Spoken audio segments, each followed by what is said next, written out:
Good afternoon. I'm from Yorkshire as well. You won't guess that from my accent, though, I'm sure. As was said, I used to be Executive Director of Education at QCDA till I retired a few years ago. One of the jobs I had at QCDA from 2008 was to take on the running of national curriculum tests.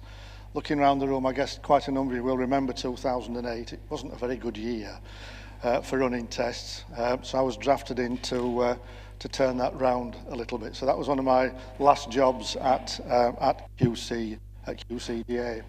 The slides I'm going to go through are fairly detailed in places. The reason is that, as I understand, the slides are going to be made available to you gut folk afterwards. You can kind of read the detail after. I'm not going to read the slides out verbatim on the screen, otherwise we'll be sat in this wonderful place for the next 2 weeks, which wouldn't be a bad thing in some ways, but I'm sure you've got better things to do. So you'll be able to look at the detail a little bit more when you get back to base, and should you wish to follow up anything that has been said. So I'm going to wander around a little bit, if that's all right. Are we informal? Yeah, aren't we? Yeah. It's the beauty of working with IT people, isn't it? We're laid back. Right. In terms of the context, you don't really need me to tell you about the myriad of things that's going on. Really, since the Education Act started kicked off in 1988, the amount of change and the speed of change has been quite colossal. We've had one thing after another: new curriculums, new assessment methodology, etc. I would still argue, though, that what's going on now is probably the biggest and most fundamental change in all those years. More going on now than at any other time, I think, in the system. And it's right the way across. We have a new national curriculum, we've got new accountability measures, new assessment procedures, revised standards of performance, and more to come. There's still decisions yet to be made. We have an election running at the moment, if you haven't noticed. I'm sure you probably have. We don't know what the outcome of that will be. And my bet is there'll be changes again when we get a new Education Secretary of State, no matter of whatever you. So we're still in a fair amount of uncertainty. One thing that is, I think, cemented in, though, is that there is a new curriculum and that levels have gone, definitely gone. I do know many colleagues, I was speaking to some not too long back, who are kind of hoping that a new government will come in and bring levels back. I don't think that's going to happen. They've gone, and I think it's a good thing, as we'll come to shortly. About the timeline is that there was an OECD report quite recently about teachers and people's perceptions of teachers around the world, how people perceive them. In Finland, for example, if you're a teacher and you walk down the high street, then the populace will actually literally doff the caps at you as you walk doing your shopping on a Saturday. I taught for 20 years and I didn't have a cap doffed at me in all that time. I don't think you've had caps doffed or whatever. But what it does strike me is that the average age that they came up with was an average age of a teacher is something around 46 years old. Now, I'm not going to kind of attempt to work that out in this room, but if you kind of think that through, it means that the average teacher and the majority of teachers have taught in a system where we've had a national curriculum and national curriculum assessments. And in effect, if I can use the phrase, have been kind of spoon-fed, dictated to us to what should happen. And I really do think that is now biting us a little bit, because the removal of levels and one or two other things has really given a freedom, and I'm not sure everyone's grasping that. And I think it's partly because in the olden days when I taught, we had to devise our own curriculums. We didn't have a national curriculum, believe it or not. There was a life without national curriculum. There was a life before levels, and we had to manage somehow. But I think at that time there was more innovation perhaps than there is now. The government have stated the case for change. They've got tons and tons of data. We've been running tests since the mid-90s, so we can actually track through individual pupils, how they did in Key Stage 1, Key Stage 2, all Key Stage 3 assessments, and how they go on to do in GCSE and A-level. And we can see the correlation between the various levels that they achieve at Key Stage 2 and what they get at then GCSE. And the government have turned this back to say that if you just scrape a level 4 under the current system, then you don't do as well at GCSE as a child who got a good level 4. There's not, you'd have guessed that probably, wouldn't you, anyway? I don't think that takes much working out.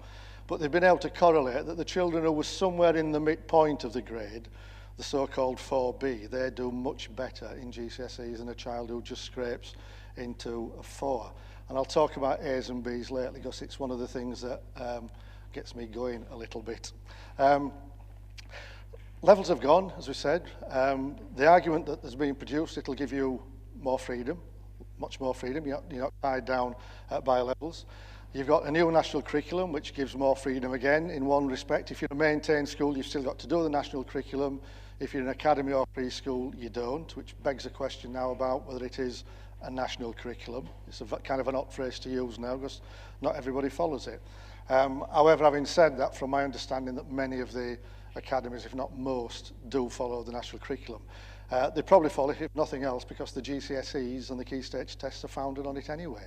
So if you found a new and whizzy way or a new content for mathematics for 8 and 9-year-olds, and you're teaching that, you're still going to have to drag them back to the content of the national curriculum if they're doing national curriculum tests. The way that you organise your assessment will be down to you, as you know. And Ofsted, who I'll mention in a few minutes' time, have got a fairly clear steer on this, I think, now, as to their expectation. They're expecting all kinds of things. They're not expecting a particular system. There's freedom in that, but again, I sense also a lot of fear. Many of the conferences I go to, the first question that's often asked is, and what are Ofsted thinking about this? What are they looking for? Well, Michael Wilshaw has given us some clues on that, and I'll pick up that a little later. Levels have been removed, and again, you'll have your views on this, whether it's a good or a bad thing. The department thought that the system was overcomplicated, which is their argument for getting rid of them. And it also made people focus on levels, children walking around with little signs on there saying I'm a 3B or a 2C, whatever it might be, and driving behaviour in a strange way. But again, I don't think it's a cause of levels that did that. It was the accountability system. If you start measuring people in a certain way, then they react in a certain way, so don't be surprised. The reasons that have been put through, and most of these come from a chap called Tim Oates, who chaired the curriculum committee who revised the national curriculum. His thing was about they altered the pace of learning, that people were very quick to tick things off, and as a result of that there was a criticism that children didn't have the breadth and depth, and this is where the old mastery thing has come about, that people are now looking for breadth and depth rather than people racing through the various levels. Lack of clarity as to what they actually mean. Parents tend to know that a 3 is better than a 2, and a 4 is better than a 3, but do they understand what else that means, what the content is within that? And I think that become a shorthand for a lot of people. We talked about kids being level 2s and level 3, and I think some people have drifted away from the actual definition of what a level 2 or 3 might be. We then had the dreaded practice of formulating 3A, B and C, and 2A, B and C, etc. The people I used to chair when they set the levels for national curriculum tests used to go quite berserk about this. They didn't like the old notion of a thing like a level 3B, because there isn't such a thing. It's just a line drawn between two grades, if you like, 2 grade boundaries. You can't describe it. It's not written down what a 3B is, what a child who is 3B can actually do. We also know that even if you say 3 children are level 4, they will be a level 4 for quite different reasons. Some are strong in one aspect and weak in another. So they're not quite the same person just because they're on the same level. And then, of course, we've got children who are just a level, and then others are right at the top of it. There's quite a gap sometimes in the attainment of those kids. So, in terms of the reforms, we're going to move to a new assessment system, new tests, harder tests, more demanding tests, whichever way you want to describe that. They'll be reported differently on a scale system, and I'll explain that in a second or two. You're going to have detailed performance descriptors to use at the end of a key stage, which you will be asked as a key stage 1 or a key stage 2 teacher to assign a particular descriptor to a child. So again, there's a judgment to be made. Those have been out. Have you seen the performance descriptors? Could you just by hands anyone who's seen them?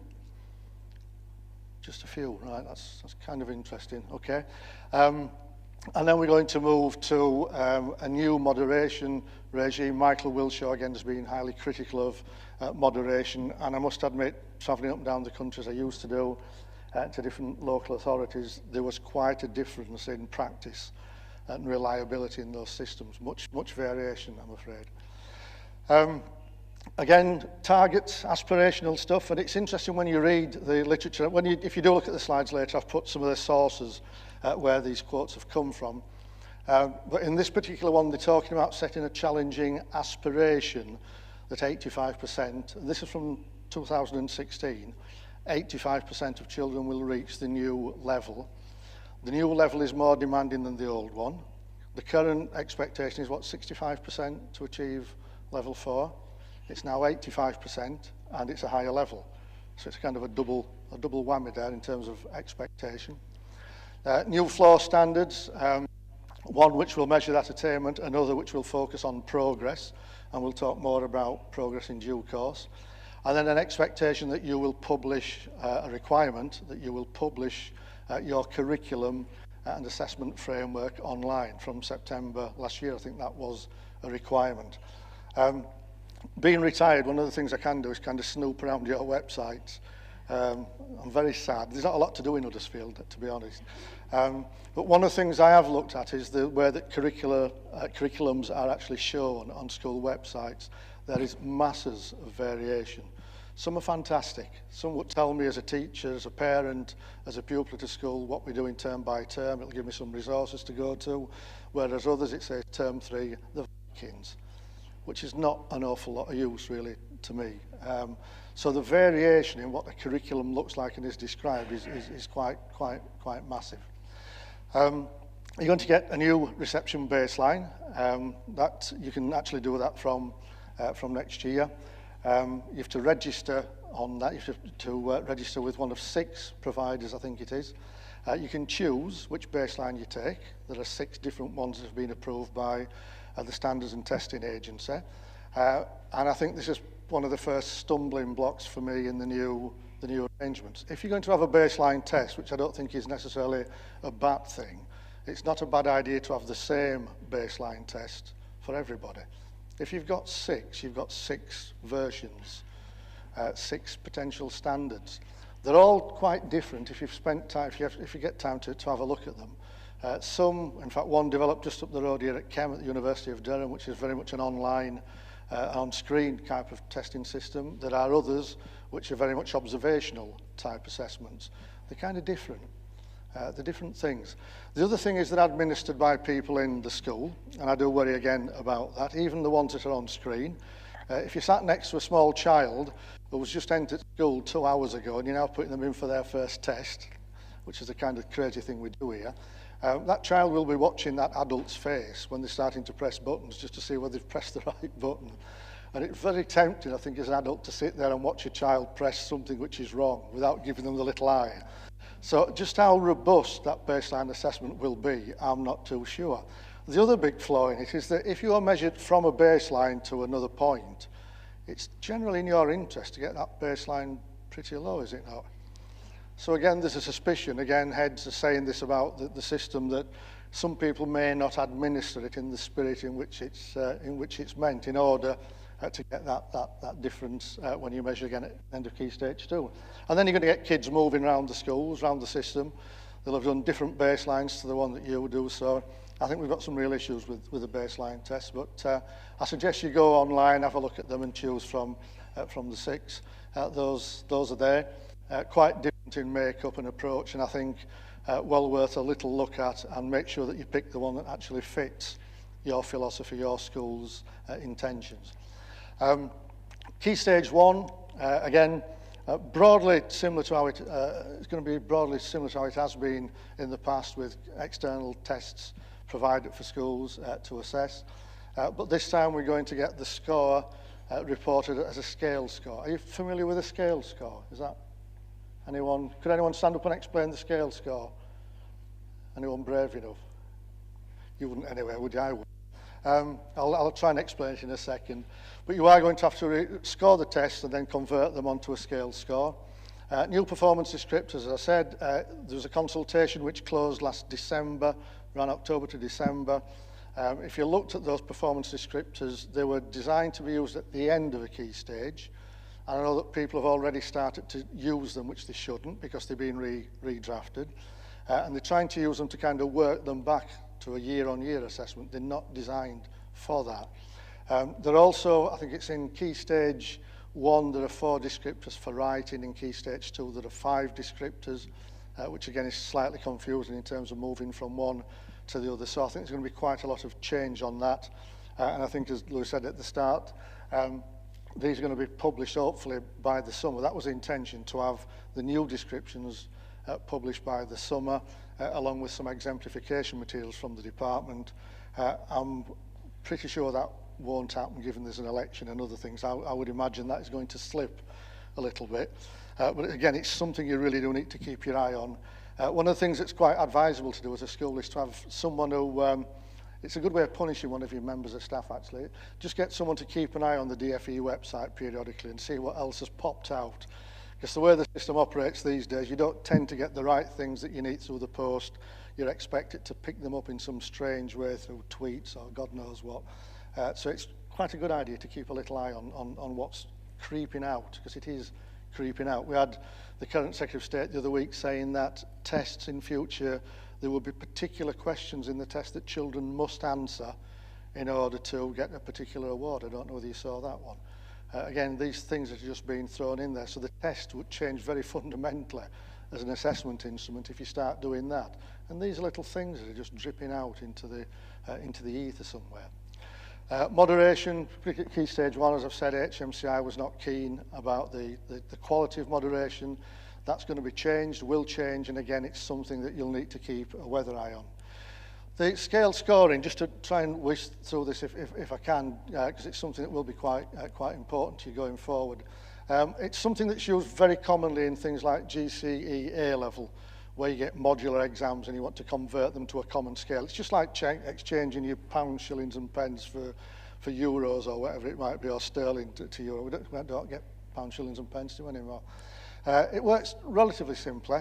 You have a test. This is my test on the left-hand side. It just happens to be scored out of 100 for no real reason. A lot of people like to score the tests out of 100 so they can work percentages out easily. It's not really the best way to design a test, but by the by. So that's a score of 100. I then need to get my experts around a table, and they will need to decide at what point, what score of all these scores that we've got, do we see something happen? What score represents a child who's actually mastered the curriculum, grasped it? It's the same system they use now to decide a grade C at GCSE or A-level or a grade A or a grade E or a level 3 or a level 4 in the old system. Experts, teachers, markers sit round a table, they look at data, they look at children's work, scripts, and they come up with a score. On the score there, it's a score of something like 70 odd, whatever it might be. Let's call it 74 just for the hell of it. Once I've got that score, I can then take that across to my scale system. So the score this year, that is the pass mark, for want of a better reason, is 74. I convert that across to 100. Next year when we do it, it might be that score on the left side is 53, because the test was an awful lot harder. It didn't quite work out the way we want it to be. But again, that 53 will be taken across to the 100. Does that kind of make sense? So in effect, all you're doing is looking for the score you want, and you just simply take it across to 100, and then using some little arithmetic, the other scores are just taken across in relation to that. The idea behind that is that every year, the score that you're looking for is 100. You know that when you look on your, when you get your national curriculum test back and you go and look at the cut scores, you'll notice the scores change every year. They change quite simply because it's almost impossible to design a test that's exactly the same as the one the year before. So that value always alters a little bit. So in future, that's what you'll be getting. When you're marking Key Stage 1 scripts, you'll get a conversion chart, I would guess. Can I come to you in a second? A conversion chart, and you'll move that across. If you're doing the Key Stage 2 tests that are marked externally to you, when the scores come back, they'll already be converted. Sorry, sir. Is it a linear conversion or is it an exponential conversion? Beg your pardon? Is it a linear conversion or is it exponential? It's just a linear conversion, just take one straight across to the other. Yeah, just straight across. So on that, you'll probably need to start explaining that to parents, I guess, in future, and pupils. And again, I don't, Sean might know, might pick it up in questions. I'm not aware of any materials yet that have been published by the department that explain this, because I think this is quite a significant thing that people need to get their heads round. Key Stage 2, I won't linger on this for too long, but again, similar thing, we've got the external tests except for writing, which again, if you remember Lord Buell's review a few years ago, where writing was found to be too difficult to mark centrally, so they gave that out to the teachers. It's a pity they didn't give other things back out to teachers, but that's how that goes. But again, I think, and I'll come on to this a little later, that the opportunity we've got now with the removal of levels does allow us to build a kind of a head of steam upon this, where we can start to build the assessment standards that teachers employ and get more and more power given back to practitioners. Performance descriptions, as I mentioned, are out there. You can still look them up online, but I wouldn't place too much value on them at the moment because they are being rejigged. I think the department had about 800 responses in the consultation, and I believe about 799 were not too supportive, or thereabouts. So they're likely to change. But if you do get them, for God's sake, don't start using them, don't start applying them, because they will wobble about. Again, the way that they use is quite different. That in Key Stage 1, the teacher assessments will be used for the progress and accountability measure. So again, they kind of have a level of importance at Key Stage 1. Teachers use them; those will be then used as the kind of the children haven't done a baseline test. At Key Stage 2, they're going to be different because you've got the external test, and as we know, the external test always carries more weight than the teacher assessment. In 2009, I actually persuaded ministers to publish again teacher assessments. I don't think you remember before then, you used to do all your assessments for national tests, send them into the department or somewhere, and they got locked up in a cupboard or something. It seemed balmy to me that if people have put all that work and effort in, those should be reported, which they are now reported. The key thing is, however, they're still not trusted the same as the external test, and I'd like to see that balance shift over time. I say performance descriptors will still require you as a teacher to say this one best describes this child, so it will still be your judgment. It's a judgmental call as to what fits that. And there will not be descriptors for other subjects. So if you're waiting for some for geography and history, it ain't going to happen. Just purely in the reading, writing, and mathematics and science. I think there's in science. Flow standards, again, these are the things that are important to us because these are the things that you are measured on. Again, the progress measure, which I think is a good thing, because it is a recognition by the government that not all schools are starting from the same place. And as we know, that one school can make a massive amount of progress but still not reach the attainment that's required, and they're not getting a reward for that. It's the kind of attainment that wins out. So the progress test, I think, in my view, is a good thing. It's a good measure, providing we measure it properly, and it's not an easy thing to do. An intriguing little sentence, and again, all the words you've seen on the screen, by the way, are all taken from DFE documents. These are not my words, they're all kind of taken, either lifted directly, or I've added the odd yes and no's and things to join things up. But one of the interesting little phrases they use in there is that once the progress measure gets underway, you're going to start defining what is sufficient progress. That's another thing to watch. I'm intrigued as to know what sufficient progress is going to be and how they'll measure it. But again, it's something to keep an eye on. The standards from 2016 to 22, again, it's quite interesting. If you think about the baseline assessment, by the time those children graduate, if that's the right phrase, or get to the end of Key Stage 2, it's going to be something like 2022 when that happens. We're probably at 2 or 3 more governments by the time that happens. So whether we're still doing progress testing quite the same way, I don't know, but that's kind of the ambition. And again, the precise extent of progress required, the words are quite, when you read all these various documents, the words are quite intriguing. We go from aspirational to required in a lot of things. It's quite weaselly stuff. But again, one of the key things about this is that this is pupils, when we talk about attainment, this is the number of pupils who make the cut in each of reading, writing and mathematics. It's not either or a mixture. So again, we've talked about the thing moving up from level 4 to a 4B, 85%, and it's 85% achieving that attainment level in reading, writing and mathematics. This is cranking the handle quite a bit. This is raising the bar. And again, that's the aim by, again, if you look on there, the schools aim to have, we've moved from aspiration to aim, and then there's expected somewhere else. It wobbles about all the time.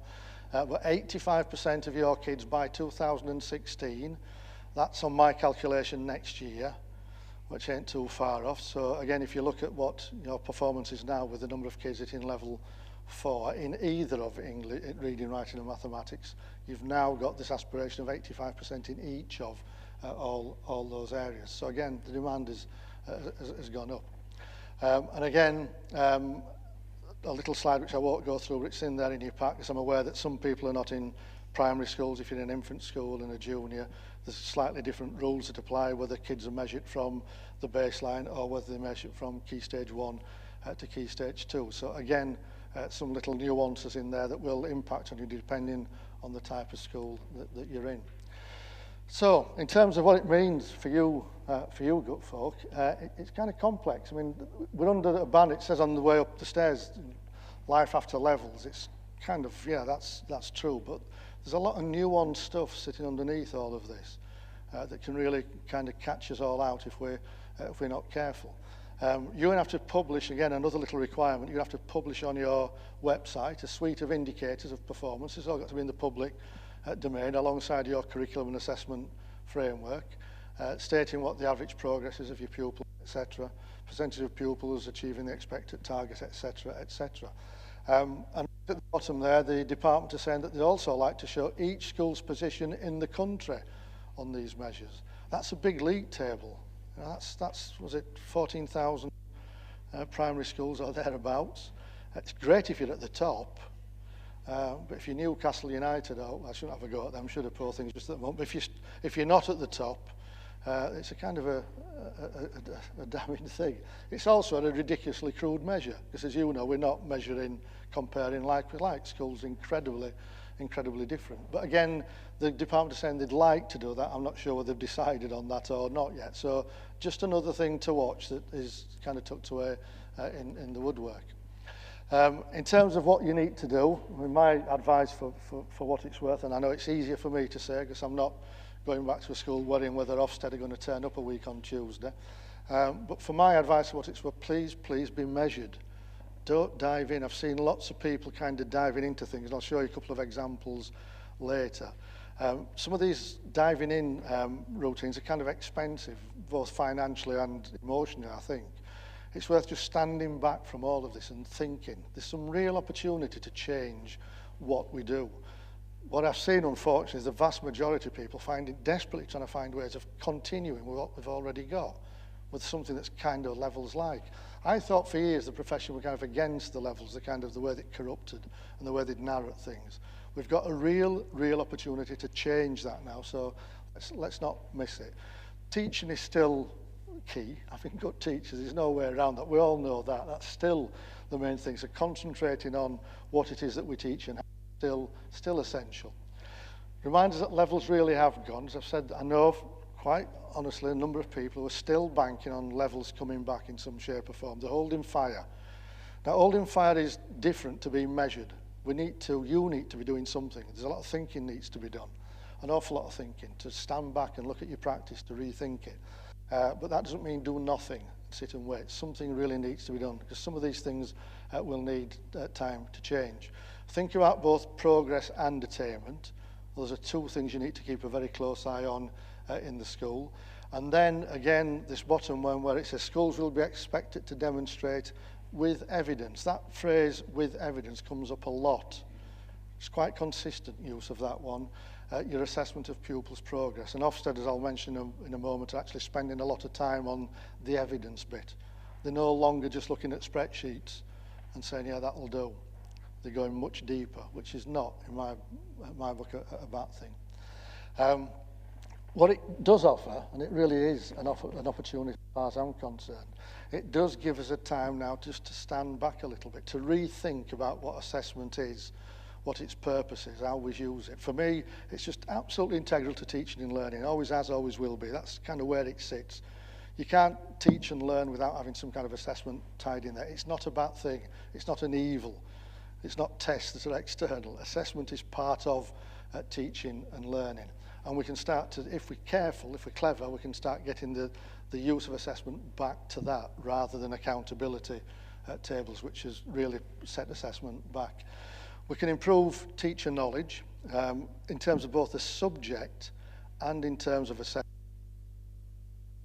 shortly about how teacher knowledge of a subject has started to develop. In schools where they've started to get hold of this, I've actually witnessed that the knowledge of a subject has actually developed, and it's been articulated more clearly, and people have started to share and move things about. So we can get better skilled teachers out of this if we're not daft.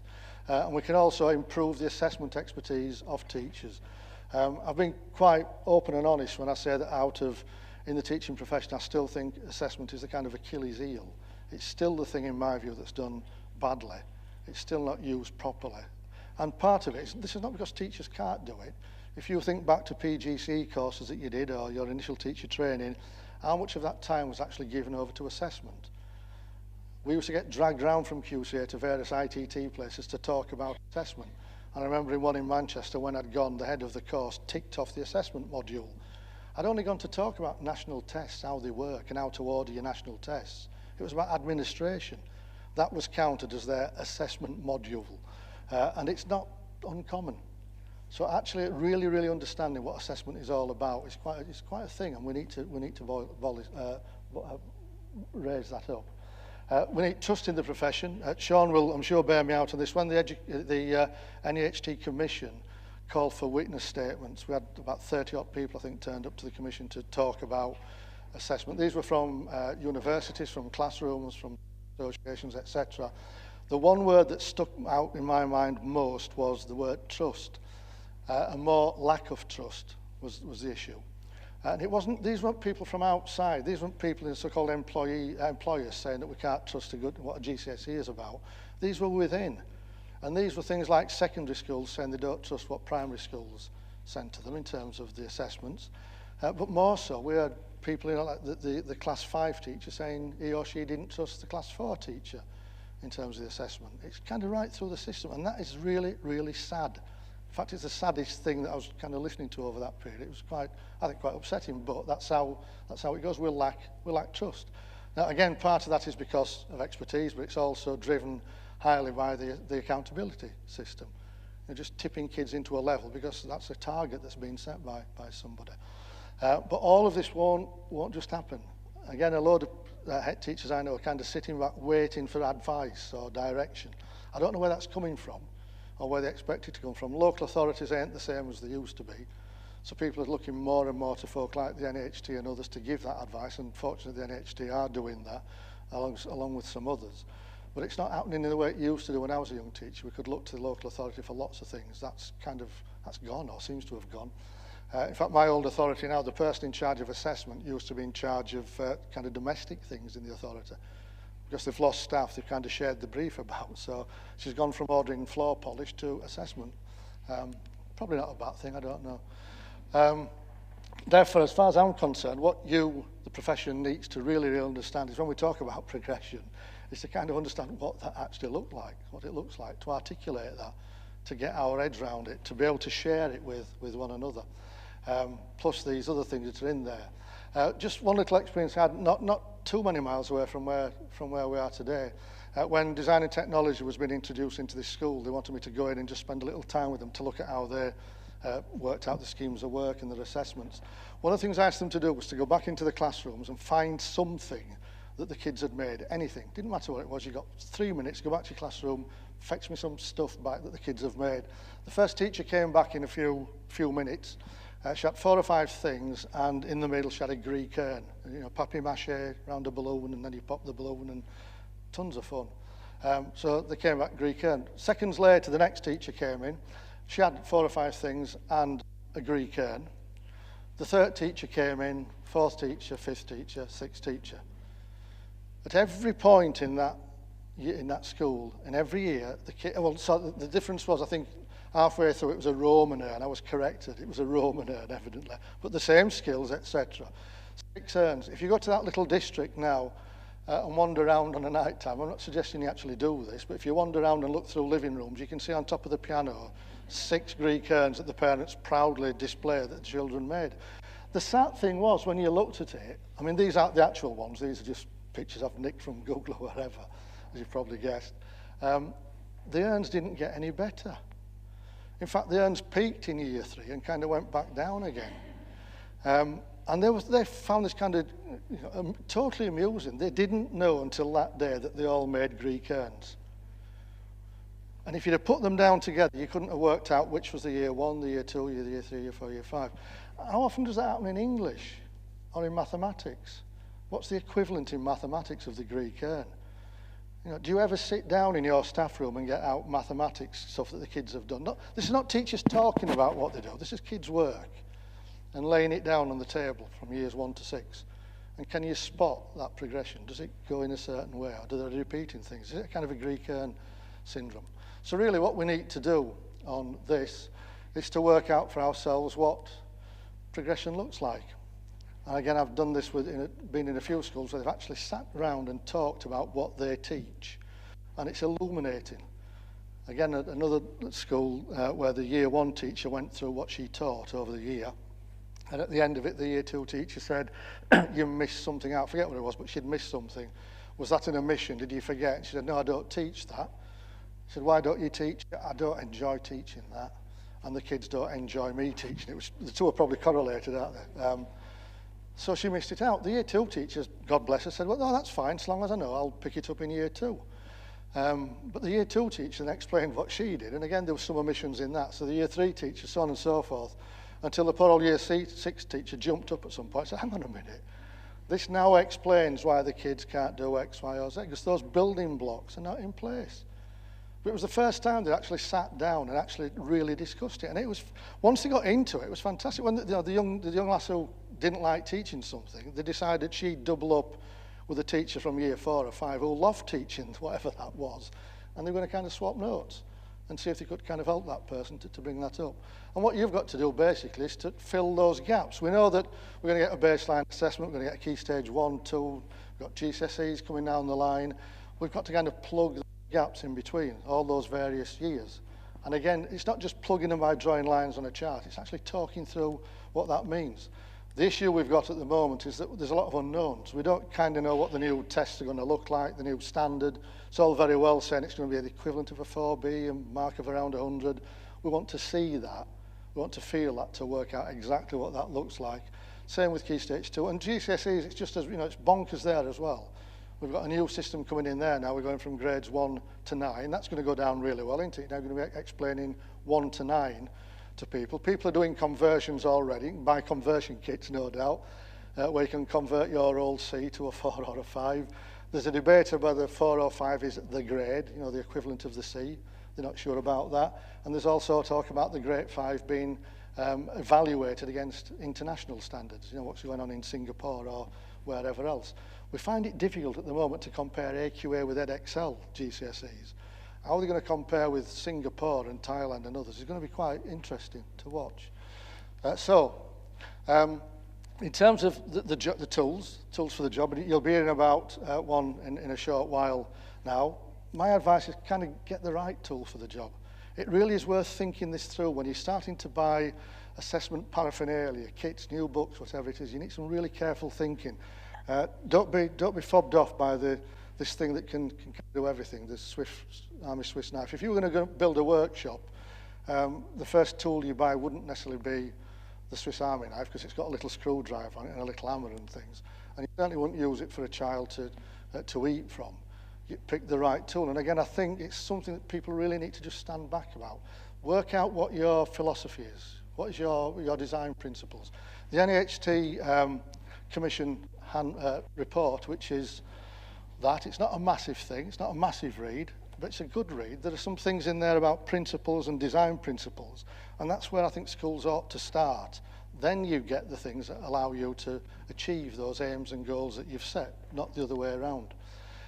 Beware mad numbers. I'm seeing lots of people who are looking for a package that will replicate what they had before, the levels, because they want numbers. If you've got numbers, they can draw graphs and charts and everyone's happy. I think there's kind of some nutty things going in there. I don't remember the spinal tap thing, whether you've seen that little episode in there where they're looking at the amplifier that goes up to 10, and good old Spinal Taps, he's got one that goes up to 11, and as he describes, well, what's 11? It's 1 louder than 10, and the chap says, why don't you just make 10 louder, recalibrate that, and he says he doesn't need to because he's got this one, which is one louder. But if you look at what people are doing in schools, we're kind of replicating some of those things. I've got a collection of these. This is not just one plucked from the air. These flight paths and God knows what. That's a particularly interesting one because we've got things that, well, I won't try and explain it because I don't think I can, to be honest. But some of these numbers are just mad. They're just numbers. And then we split the numbers up.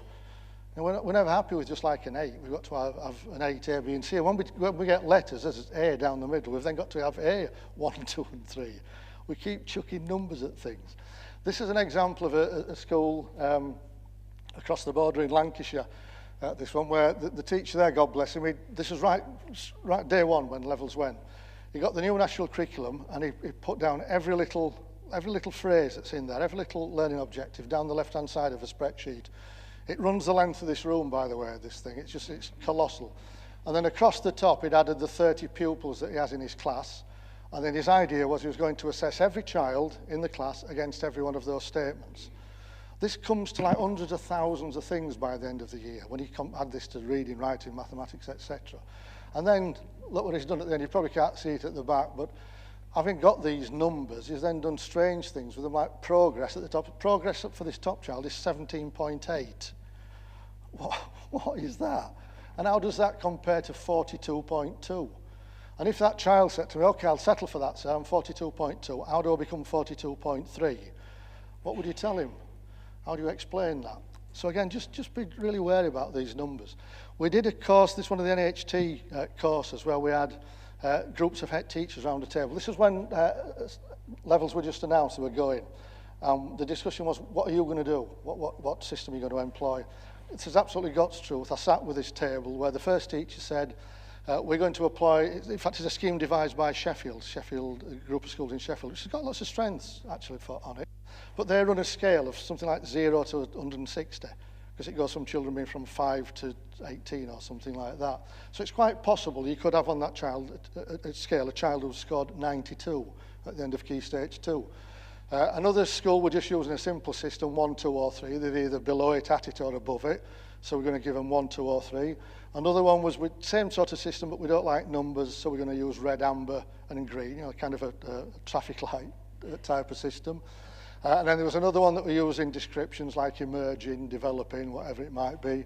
And then the sixth one, no word of a lie, said we are using fruit.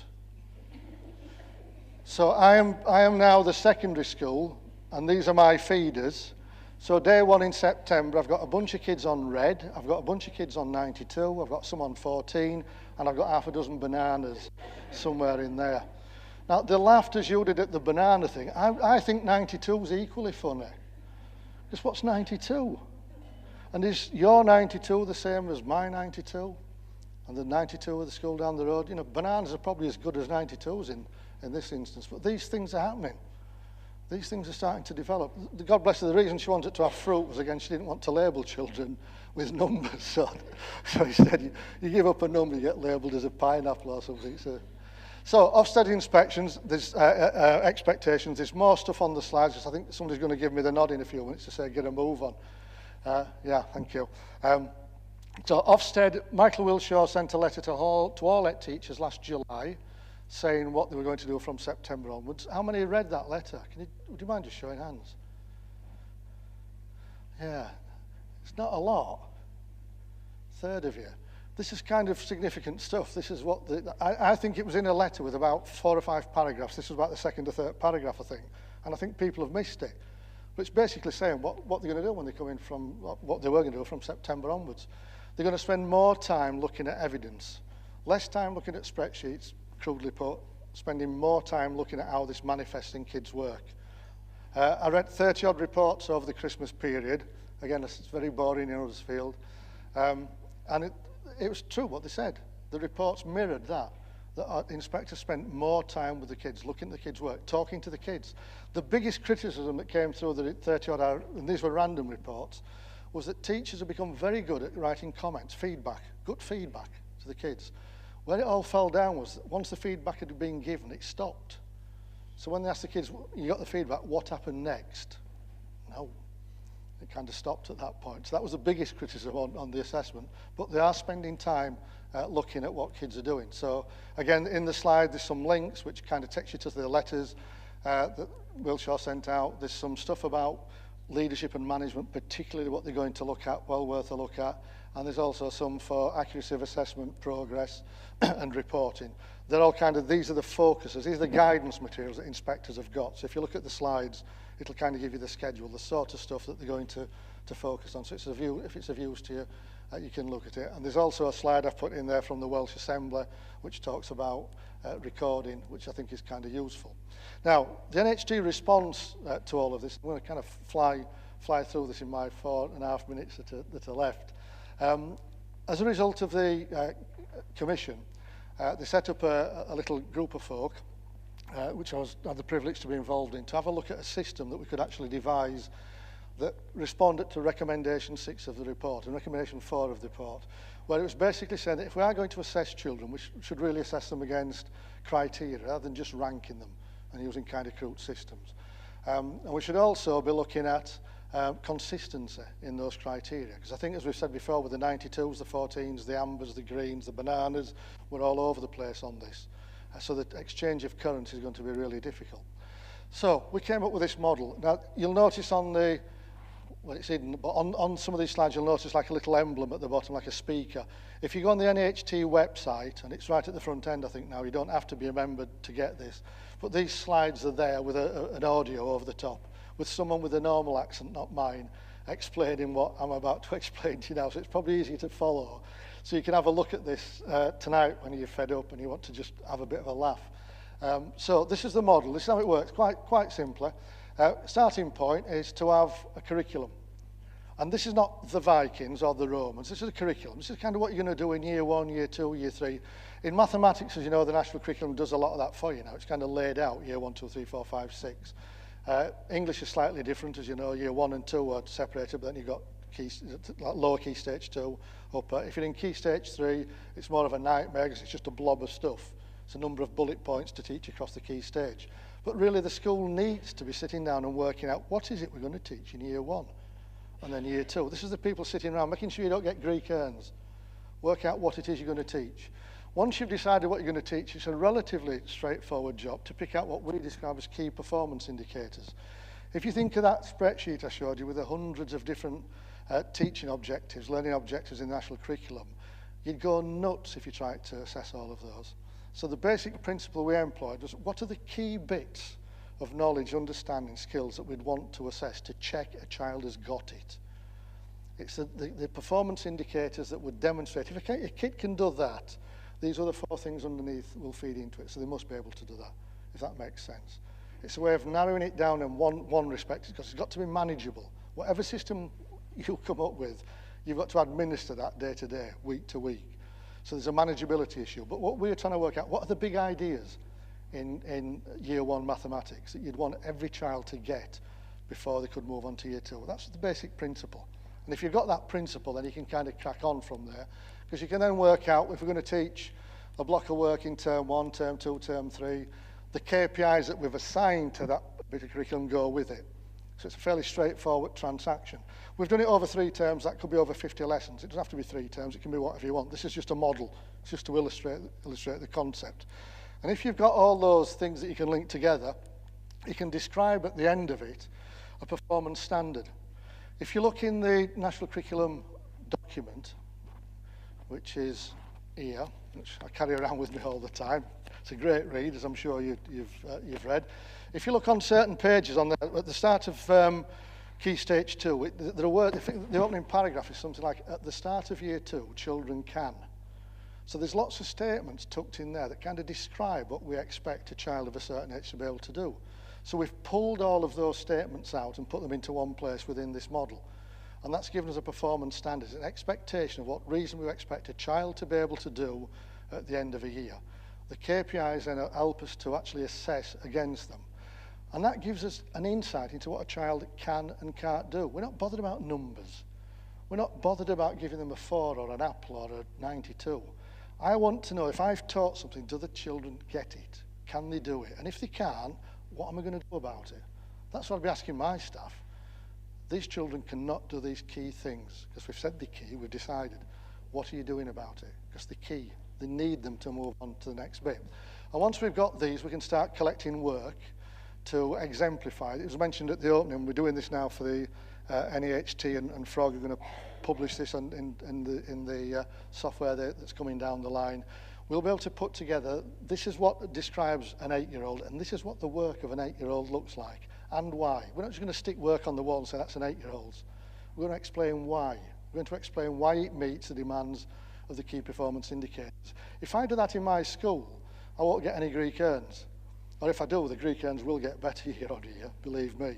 But we'll be able to show people, the rest of the world, what a Greek earn looks like in my school in year 4, or a piece of maths, or a piece of whatever else it is. If we can do that in my school and set a standard, I can then compare it with someone else's standard. My mate across the road, or a school down in the south. And that allows us then to develop and make sure that my standards are not nuts, they're kind of in line with what other people are doing. And we can share those. And when we get the exemplification, which we're hoping to have sometime in July, again through the NHT, that will be a kind of a start on this journey for people to look at what the stuff actually looks like. The way we did it is dead simple. There's an extract from word for word from that book I just showed you, the reading year 1 programme of study. We sat round with a bunch of head teachers, as they were heads, and said, okay, if you've taught all that stuff, which you've got to teach because it's part of the curriculum, we're not saying just teach KPIs, you've got to teach all that. Which bits of that would you assess in order to check kids have got it? And they just came out with the ones on that are in blue, the darker blue are the ones that they think they're key. Now, you can look at those and say, I think they're wrong. That's perfectly okay. We're not saying that the ones that are published on the NHT site are it. If you think they've got that wrong, change it. And again, this is something I would actually encourage you to do. Take their KPIs apart. If you think they're right, fine, stick with them. If you think they're wrong, change them and put your KPIs in. But again, at least having that discussion, that dialogue as to why you think that reading other words of more than one syllable is more important than something else. That's fine if you can justify, that's great. But we're trying to find the key ones in there that actually elevate the ones that are kind of up there that drag other things in behind them. And again, when you finish, you get a nice little written description. If you go on the NHT website, you can find all of these. They're done for every year, years 1 to 6, I should say. Key performance indicators covering English, maths, and we've done that for English as well. We've divided that up into each year. And then there's a performance standard. And again, the words from the performance standard are taken from that document. So if somebody from Ofsted says you're nuts, a year 2 child shouldn't be able to do that, you might agree with them, but you can say that's where it came from, because that's the document it came from. This is not kind of stuff that we've made up. And if you put it all on one chart, it looks like that. So I'm going to kind of round off. I'm going to flick through these. One thing I would just say, if I may on this, is that if you come up with a system like has met, has exceeded, etc., do make sure you kind of articulate what that is, because I'm not sure what things like has exceeded. If your objective is to count to 100, what does exceeded mean? Is that 101 or 363 that a child can do? I don't know. So we need to be kind of careful when we use, remember those mad numbers. Numbers need an explanation around them. So if you come up with a system, again, you might have good reason for it, it might be better than my system, but at least explain it. But one of the key things for me is, and this is the kind of stuff that the gut folk at Frog have been looking at, is giving me a system that allows me to peer in to see what it is a child can't do, that's lost by a level. A 4 wouldn't never ever tell me that a child couldn't, I don't know, use joined up handwriting. It would be lost somewhere in there. This allows me to get right into it. What KPI did this child, I think it's Susan at the end of it across there, couldn't do? She couldn't recognise, find and name a half as one of 2 equal parts. Now we've decided that is an important thing for Susan to be able to do. So my question is, okay, how are we going to get Susan to do that? Let's focus on the learning needs of that child. That would be lost in numbers. And when I go to the next year, if I'm the next year's teacher, on day 1 in September, when I open my little spreadsheet with my KPIs stretched out in front of me, I've also got a little flag that says over there, by the way, Susan didn't crack that last year. So instead of ploughing on and just hitting poor old Susan with some other stuff, I'm going to go back to that and I'm going to make sure that Susan gets that. Because we've already identified as a staff, it's important stuff. So Susan needs to get that. And the slides kind of end there. At the end of this, there's a few little things that I just bring to your attention. One is a little work from Tim Oates, who was, I say, the guy who chaired the curriculum. His little phrase about don't assess everything that moves. which is what some people are doing. They're so worried, they assess everything. Key concepts, as I said, the big ideas, focus on them. And if you want support, there's plenty of it about now. NHT Edge have got stuff, and again, it's in your slide. You can look on the various websites and find these various things. They're all out there. And there's also courses that the NHT are running. We are actually running a course on the framework when we spend even more time than I've spent on it today, getting into much more depth. Those courses are still running till the end of the summer. So there's still, I think, time. Most of them actually, or have been oversubscribed. If you have a look on the website, you can see those. And there's the various contacts. After those, there's just one or two slides that talk about standardisation and moderation, which are there just for you to look at, because those are absolutely key concepts that people need to understand. They're the two concepts that people muddle up all the time. Standardisation is very, very different to moderation. You can't moderate unless you've set a standard. And part of my message here today, you must set standards, expectations for kids, years 1, 2, 3, 4, right the way through. But there is help on the hand. There is software developers who are being conscientious about what it is that we need, that allows me and yourselves to focus on teaching and learning rather than producing mad numbers, which I would really try to persuade you not to follow. I'll stop at that point. Thank you.